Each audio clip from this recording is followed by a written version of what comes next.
Thank you. The Honourable Phil Heatley. Mr. Speaker, I stand to support this first reading of the Environmental Reporting Bill. I'm intrigued by Moana Maki's discourse there, saying that the government in some way is interfering with the process because we're deciding what areas are going to be reported on. Well, as it happens, we've decided that the areas to report on are air, atmosphere and climate, fresh water, land and marine, with biodiversity as a theme across all the domains. So what we've decided is we'll cover everything. And I'm not sure whether the Labor Party is upset because we've missed out on the spiritual realm, because we've missed out on the fourth dimension, we've missed out on outer space. We're not reporting on outer space. But it is true that Amy Adams has said that the environmental reporting will be on the 5 environmental domains. It covers everything: air, atmosphere and climate, fresh water, land and marine. I'm sorry to the Green Party, it doesn't include the spiritual realm, it doesn't include the fourth dimension, and it doesn't include outer space. But apart from that, it does in fact cover everything.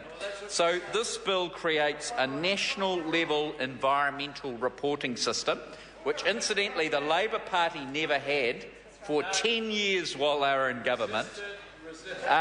Reporting on our environmental, the environmental condition of these 5 domains on a regular basis. It'll be independent, trusted by the public as independent, fair and accurate. And I'm glad, because the reality is we've seen in the past, particularly with the Green Party, over the last 5 years, is they'll bring statistics from here, statistics from there, statistics from elsewhere and anywhere in the world where it might suit their argument, but very rarely do they use statistics from New Zealand.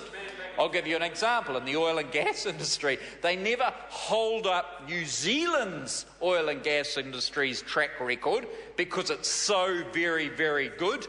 What they do is they pick out isolated incidents that might occur elsewhere in the world, however rare. They always do that. They never talk about the Taranaki, how successful that's been environmentally. They decide to pick out what's happened elsewhere in other parts of the world. So I'd like to thank Amy Adams for bringing this particular piece of legislation forward, because it fulfills a key commitment made in our 2011 Environment Manifesto. It provides comprehensive, mandatory and independent environmental reporting. New Zealanders, Kiwis, will be better informed about the state of our environment, and they'll get the information regularly. The plan is that on those 5 domains, freshwater, land, marine and air and atmosphere and climate, with biodiversity, each of those areas will be reported on at least every 6 months. So every 6 months there'll be a release on one of those domains.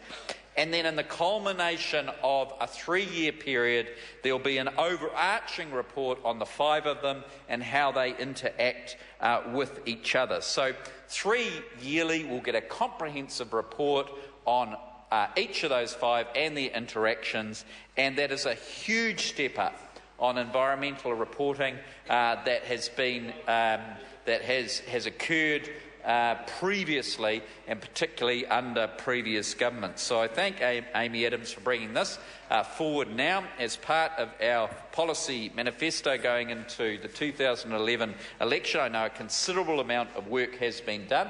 I thank the Green Party for their support on it. They are supporting it. I'm disappointed in the Labor Party. They're not supporting any of National's good stuff.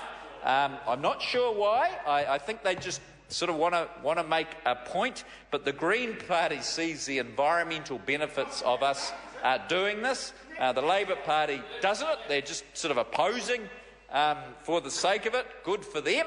The signals they're sending out there to the electorate are a bit unusual. They're kind of a bit all over the paddock, but there's a game plan in there somewhere. There is a game plan in there somewhere. I don't know if the leader's been consulted on their stance. I don't know if David Cunliffe's been consulted on their stance. Or Mr Cunliffe, the press secretary. I don't know if either of them have been consulted, but it would be a good idea if Trevor Mallard got off his seat, ran upstairs and told David Cunliffe what is going on down here. The Labour Party are voting against the environment. The National Party are voting for it. The Green Party are voting for it. I understand New Zealand First are voting for it. Every party in this House are voting for the environment today, but not the Labour Party. I don't know why. I support Amy Adams. Thank you, Amy. The Honourable Ruth Dyson. Mr Speaker, I'm pleased to be able to follow the member, and hopefully I'll be able to fill in the blanks that he has in some of the conversation about the Environmental Reporting Bill. The purpose of the bill is, if I can just quote out of the General